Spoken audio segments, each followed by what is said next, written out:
안녕하세요. 뉴스반장입니다. 대담, 문재인 5년, JTBC 2부작 특집 대담 방송이 마무리됐습니다. 우선 2부작을 다 본 소감부터 말씀드리자면 문재인 대통령의 이번 대담은 신의 한 수였다는 생각을 갖게 합니다. 그 어떤 무엇으로도 설명할 수 없는 문재인 대통령만의 가치와 철학, 그리고 깊은 고민과 성찰을 느낄 수 있었는데요. 아마도 이런 그의 모습은 윤석열 당선인과 어쩔 수 없는 비교의 근거가 될 수밖에는 없어 보입니다. 문 대통령의 대담을 본 국민이라면 향후 벌어질 윤석열 대통령의 언행을 바로 이전 대통령인 문 대통령을 떠올리지 않을 수 없게 됐는데요. 전직 대통령이 현직 대통령의 기준이 되어버린 거죠. 처음엔 임기가 다 끝난 다음에 저런 대담 방송을 해서 뭐하나 하는 생각을 했는데요. 하지만 그게 아니었습니다. 문 대통령의 5년을 가름하는 기념비적인 대담 프로그램이 될 수도 있다는 생각이 들 정도인데요. 실로 놀라움과 감동 그 자체였습니다. 저렇게 멋진 대통령을 우리가 5년 동안 가질 수 있었구나 하는 자부심과 한 번 더 하셨으면 하는 아쉬움이 교차되는 순간이었는데요. 저도 모를 울컥함이 밀려왔습니다. 완전히 방전된 배터리라고 본인을 표현할 때는 마음이 무척 아팠는데요. 문 대통령은 단호하게 노무현 대통령처럼 사람을 많이 만나는 삶을 거부했습니다. 괜히 몰려가서 대통령님하고 소리치지는 말아야 할 듯한데요. 편히 쉬시게 해드리는 게 저희의 역할이 아닐까 싶습니다. 마지막으로 우리 시민 여러분께 인사 말씀하시는 걸로 하겠습니다.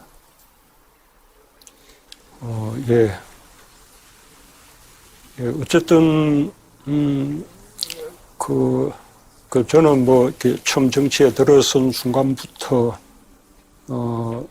이번에 퇴임하는 순간까지 정말 국민들로부터 정말 과분한 사랑을 받았다고 생각합니다.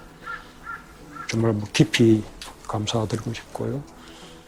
또 우리가 전혀 원하지 않았지만 취임 초부터 퇴임할 때까지 많은 위기 상황을 이렇게 함께 또 넘으면서 또 국민들께서 많은 고통을 겪으셨거든요.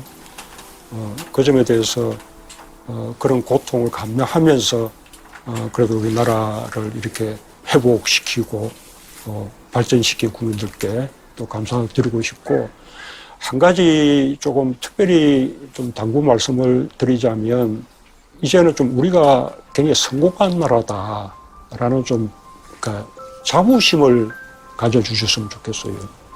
이승만 대통령으로부터 저에 이르기까지 그 모든 대통령들이 또 그 시기의 국민들이 함께 이룩한 마장 우리 역사의 총체적인 합은 우리가 굉장히 성공한 나라가 되었다는 겁니다. 이제는 한국은 여러 가지 면에서 경제, 민주주의 또는 문화, 방역, 군사력 다방면에서 한국은 그냥 세계 10위권 정도 나라 이렇게 이제 인정을 받고 있습니다. 그 시기에 국민들과 이렇게 함께 했던 것이 저로서는 대단히 영광인 것 같습니다. 열심히 하고 고생한 대통령으로 기억해 주시고 많은 위기를 성공적으로 극복하면서 선도국가로 나아가는 데 노력한 대통령으로 기억해 주시면 영광이겠습니다. 정치 시작하면서부터 국민으로부터 과분한 사랑을 받아서 깊이 감사드립니다. 지난 5년 고통을 감내하시고 애쓰셨고 이제 대한민국을 선도국가로 인정하고 자부심을 가지고 여기까지 함께 와주셔서 감사드립니다. 25일, 26일 방송된 대담이 문재인 대통령과의 공식적인 작별 인사입니다. 퇴임식도 없이 이렇게 보내드려야 할 텐데요. 지난 5년 문재인 대통령의 국민이어서 행복했습니다. 그리고 감사하고 사랑합니다. 이토록 우아하고 품위 있는 대통령을 어떻게 보내드려야 할지 잘 모르겠습니다. 정말 진심으로 애쓰셨습니다. 저희로서는 기존 합의 사항대로 추진할 수밖에 없다는 점을 분명히 말씀드렸고, 국민들이 가장 비판을 하고 있는 선거 범죄와 공직자 범죄가 포함되지 않는 한 우리는 합의 처리할 수 없다는 것이 국민이 원하는 것인지 잘 판단해 보시고 저는 거부권을 행사하실 거라고 믿습니다. 언론들이 대부분 민주당이 단독 의결했다는 것으로 타이틀을 뽑던데 그렇지 않죠. 정확하게 뽑으려면 여야가 국회의장과 함께 합의하고 의총을 통과시킨 걸 하루아침에 뒤집은 건 국민의힘이에요. 예, 제목을 이렇게 뽑으면 안 되죠. 국민의힘이 빠진 거예요. 다 합의해놓고 네. 하루아침에 한동훈 후보자가 대표하고 통화하고 그리고 원내대표가 당선자 만나고 난 다음에 하루아침에 바뀐 거 아닙니까? 그 입법부에서 원내대표가 의장과 만나가지고 합의를 했어요.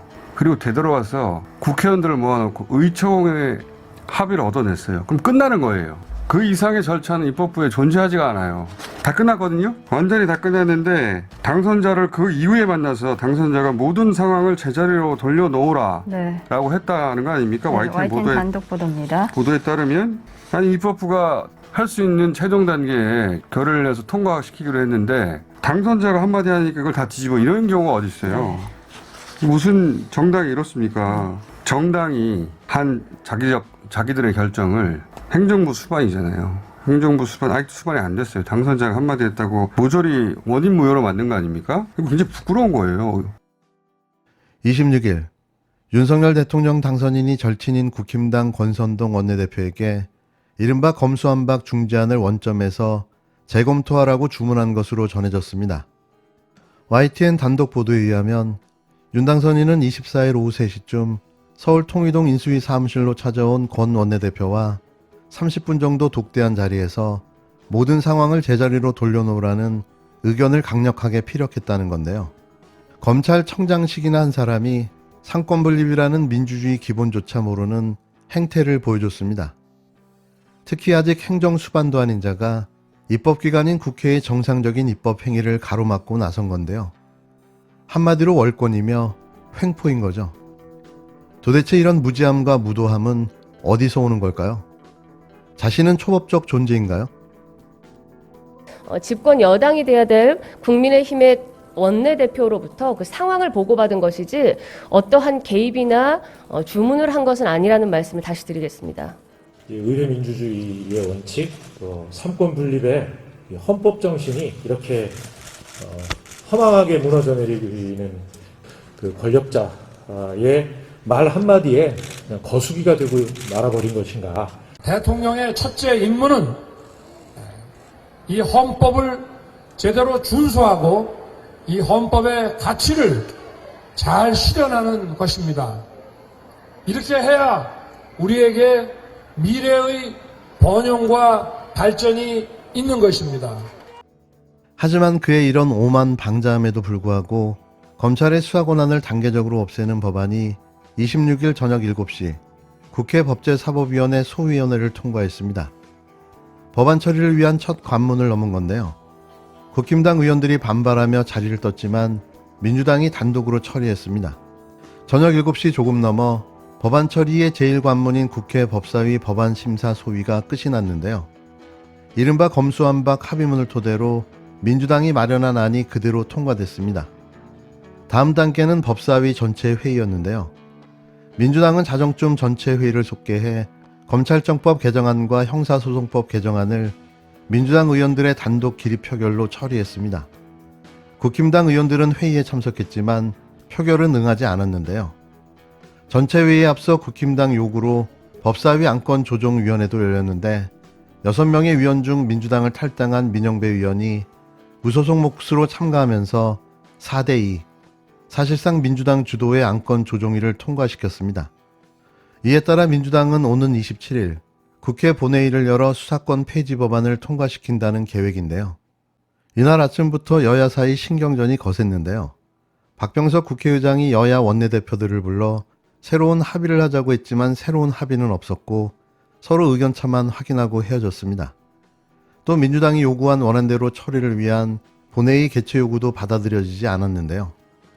원내대표 단판에서 민주당은 국힘당이 재차 논의하자는 두 가지 범죄 가운데 선거범죄는 중재안에 있는 부패경제범죄와 함께 검찰이 수사하도록 하고 대신 1년 6개월 뒤에 중대범죄수사청으로 넘기자고 제안했지만 국힘당이 거절한 것으로 알려졌습니다. 장제원 당선인 비서실장은 문재인 대통령의 거부권 행사까지 압박하고 나섰지만 민주당은 법사위 처리, 본회의의 상정이라는 강행 처리 수순에 돌입했고 국힘당은 본회의 무제한 토론 필리버스터를 예고하며 물러서지 않았습니다. 결국 이 법안은 5월 3일 문재인 대통령의 마지막 국무회의에 상정돼 공표되게 될 듯합니다.